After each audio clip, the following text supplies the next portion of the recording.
두 번째 이야기, 37라운드 두 번째 이야기, 12결정전 이야기 해보겠습니다. 울산이 9위, 수원FC가 10위를 달리고 있죠. 10위까지 승강 플레이오프를 뛰어야 하는 강등권입니다.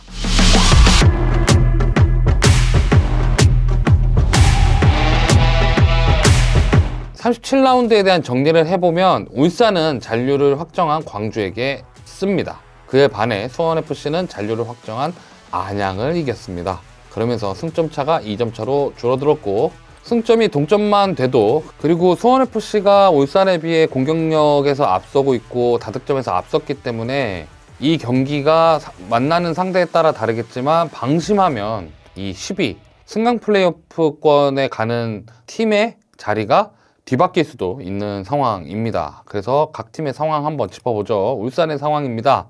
울산은 일단 이기면 잔류를 확정합니다. 근데 상대가 마찬가지로 가급적 울산을 이겨야 하는 제주입니다. 근데 기분 좋은 점이 있다면 올해 울산이 제주를 상대로 전승을 거뒀습니다. 3번 만나서 3번을 다 이겼다는 이야기예요.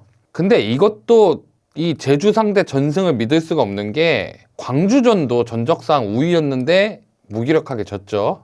이게 저는 원인이 확실한 해결사가 없는 이 공격진에 있다라고 봅니다. 이게 적어도 울산이 지난 3년 동안 우승을 할 때 온 한 선수가 모든 득점을 책임져줬던 시절도 있고 아니었던 시절도 있지만, 중요한 때면 스트라이커가 누구든지 나타나서 해결을 해주고 경기를 이기게 만드는 그런 해결사가 때때로 바뀌더라도 나타났단 말이죠. 근데 올해는 허율이 안 돼서 말컹 데려왔는데, 말컹도 지금 컨디션이 풀이 아닌 상황에서 측면 선수들만 믿고 가는 상황이잖아요. 그런 상황에서 가운데에서 마무리할 수 있는 해결사가 없는 게 굉장히 지금 아쉬운 상황입니다. 그리고 울산의 가장 큰 문제는 이거죠. 경기력 편차가 선수들마다도 너무 커요. 어떤 선수는 그냥 공을 딱 잡아도 몸이 가벼운 게 느껴지는데, 어떤 선수는 실수 안 하려고 이렇게 정말 이렇게 잡고 주고 이렇게 좀 공을 도망다니는 듯한 느낌까지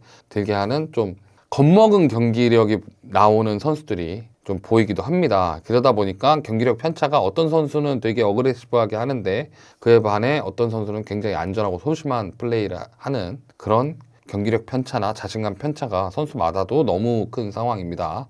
울산 팬들 많이 실망하시더라고요. 우풀백에 올해 오른쪽 수비수에 누가 나와도 마음에 안 드시나 봐요. 근데 이번 광주전에 윤종규 선수는 좀 심하기는 했어요. 좀 실수도 잦았고 본인 포지셔닝에도 문제가 있었고, 그러니까 그러다 보니까 지금 누가 나와도 오른쪽 풀백이 좀 빵꾸가 나는 상황입니다. 전술적으로 방향성이 너무 복잡하다는 게 무슨 이야기냐면, 울산이 올해 작년 보통 4-3-3 아니면 4-1-4-1를 썼죠. 그리고 김판곤 감독이 올 초반에 상황이 좀 안 좋으니까 4-4-2를 씁니다. 그러다가 더 안 좋으니까 3-4-3을 썼죠. 신태용 감독 와서 3-4-3 썼습니다. 그리고 노상래 감독 땡 들어서 우리가 잘했을 때 포메이션으로 복귀하겠다 하면서 4-3-3, 4-2-3-1 혹은 4-1-4-2를 쓰고 있습니다. 이게 뭐 4-4-1을 뭐 이렇게 숫자 노림일 수도 있는데, 어떤 축구를 하겠다기보다 어떻게 서서 이 선수들의 개인 능력을 활용하는 방법만 찾다 보니까 이 전술적 방향성이 너무 복잡해져요. 누구는 주고받고 가길 원하고, 누구는 돌파를 하려고 하고, 누구는 침투할 때 패스 넣어주길 바라고, 이런 것들이 정리가 안 된 상태로 경기를 하다 보니까 선수들이 경기 전반적으로 패스미스가 너무 많습니다. 그러다 보니까 계속 경기력이 안 좋아지는 상황이 오고 있다, 이렇게 볼 수 있을 것 같은 상황입니다. 수원FC의 상황입니다. 36라운드 맞대결에서 졌습니다. 울산을 상대했죠. 그러면서 순위가 뒤집혔죠. 대신 지난 37라운드 잔류를 확정한 안양을 상대로 이겼습니다. 반대로 울산이 지면서 승점이 2점 차로 줄어들었죠. 김은중 감독은 올 시즌 부진에 빠지면서 굉장히 간단하고 명료하게 목적을 둔 그런 축구를 구사하고 있습니다.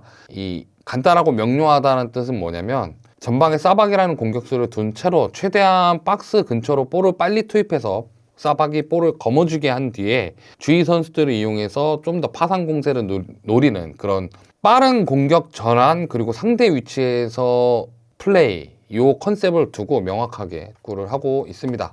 이 축구가 간단하고 목적을 둔 축구를 하는 대신 문제는 이게 힘 대결, 그러니까 맞짱으로 가면 집중력 싸움이 됩니다. 대표적인 게 대구전이죠. 왜냐면 대구도 출발 뻥 하는 축구고, 수원FC도 출발 뻥 하는 축구다 보니까, 그리고 하물며 위에 포스트 플레이가 잘 되는 공격수를 뒀잖아요. 수원FC는 사박이라는 존재가 있고 대구는 에드가라는 존재가 있죠.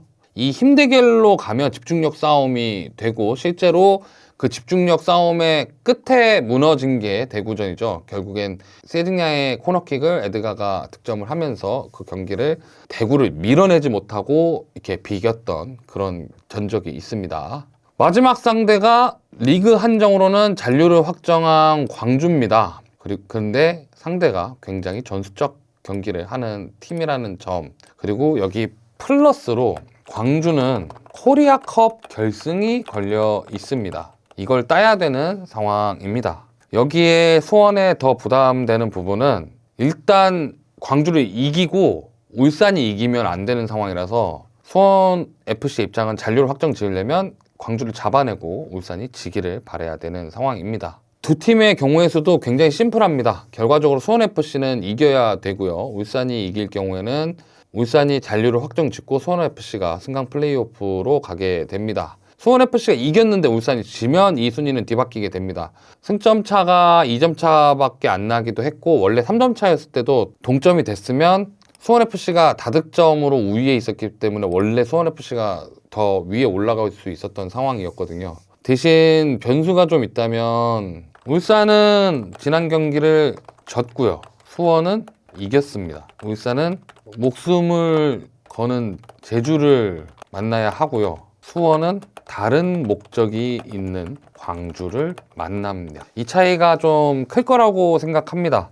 제주는 당장 리그에서 살아남는 게 중요하고, 광주는 또 다른 무언가를 만들어내고 따내야 되는 게 중요한 상황이라서, 어느 뭔가 그 선을 넘어서는 순간, 경기가 조금 더 격해진다거나 경기가 좀 더 체력전이 된다 하는 순간에 광주는 뭔가 좀 페이스를 낮추는 구간이 있을 건데, 제주랑 울산은 페이스를 낮출 구간도 없거니와 여유도 없거든요. 그래서 울산은 제주를 만나는 게 좋을 수도 있겠지만, 한편으로 굉장한 부담감을 안고 상대도 엄청나게 덤빌 거기 때문에, 만약에 초반 실점을 한다거나 분위기를 빼앗기게 되면 굉장히 위험해질 수 있는 상황이라는 점, 수원은 본인들이 조금 더 터프하게 경기를 하면서 광주를 위협하면 광주가 오히려 조금 더 자신들을 사려가면서 경기를 할 가능성이 있다는 점이 이 두 팀이 가진 상황적 차이가 아닐까. 그래서 울산보다는 수원FC가 조금 더 유리한 상황에서 경기를 치르진 않을까. 순위는 절대 유리하지 않은데 상황은 조금 더 유리한 경기를 치르지 않을까 생각이 듭니다. 이제 K리그는 38라운드가 남았습니다. K리그 2는 일정이 다 끝나서 이제 준 플레이오프에 접어들게 되고요. 준 플레이오프가 다 정리가 되고 다음 주에 K리그 1이 일정이 정리가 되게 되면, 이제 12월부터는 K리그 승강 플레이오프가 시작됩니다. K리그가 올해 시즌 정말 스토리가 여러 가지 많았는데 어떻게 마무리가 되는 느낌입니다. 이 와중에 여러 가지 일이 있었죠.